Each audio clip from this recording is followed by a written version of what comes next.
Online discussion can be a powerful component of your course. When managed well, it gives students the opportunity to reflect on course content in a meaningful way, engage their peers in critical discourse, develop a sense of community, and see the course content from different perspectives. You've probably taken classes or taught in the traditional lecture format where the instructor presents the content to the students, as well as classes that included rich discussion between the students. Students are often more engaged with the course content during a discussion and develop a deeper understanding of the material. In a classroom-based discussion, the students do most of the talking, with the instructor prompting students with additional questions, giving feedback with nonverbal cues, and calling on students who have not participated. So, how do you do this online? You can still prompt students by asking a question to begin the conversation, but facilitating the discussion will be a little different.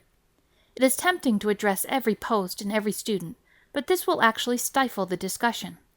You might find that all of the students begin addressing you, and not each other. It's best to wait before replying to a student to give others in the class a chance to respond. You can always address a student directly in private via email if needed. After a few days, you can continue to move the conversation by asking targeted questions that prompt further thought. Another strategy is to have students post their initial responses to the reading to you in private through the Journals tool before participating in the discussion. This gives them the chance to collect their thoughts and practice on you before engaging their peers with the topic. There are two ways to structure your discussions. You can have a forum with an overall topic and provide a selection of starter threads that students can choose to reply to.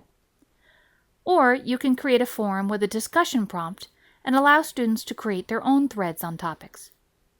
When you craft your prompts, aim for the upper levels of Bloom's taxonomy. If you ask students to recall information or explain their understanding, you will find that there are a lot of repeat posts and not a lot of deep discussion. However, if you ask your students to apply concepts or analyze content, this will lead to a deeper discussion with original posts. The lower levels of Bloom's taxonomy must be addressed first before the students will be able to participate in the higher levels. You can do this through homework, knowledge checks, quizzes, or journals.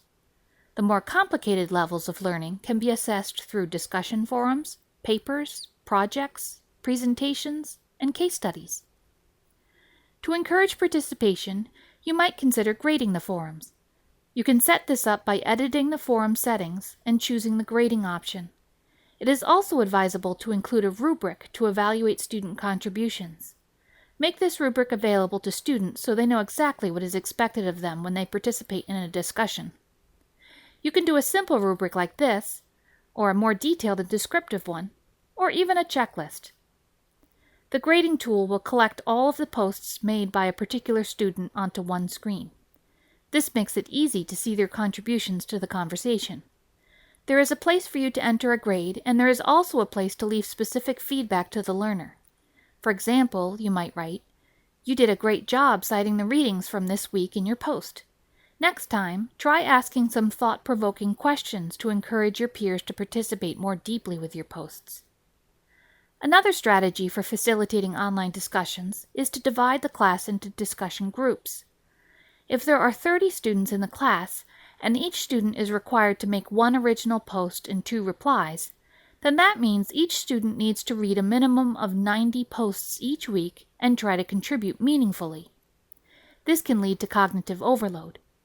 By splitting this into 3 groups of 10 students each, the cognitive load is much more manageable, leading to increased participation in the online discussion. You can use the Blackboard Groups tool to facilitate your group discussions. For additional strategies for facilitating online discussions, contact an instructional designer at University College.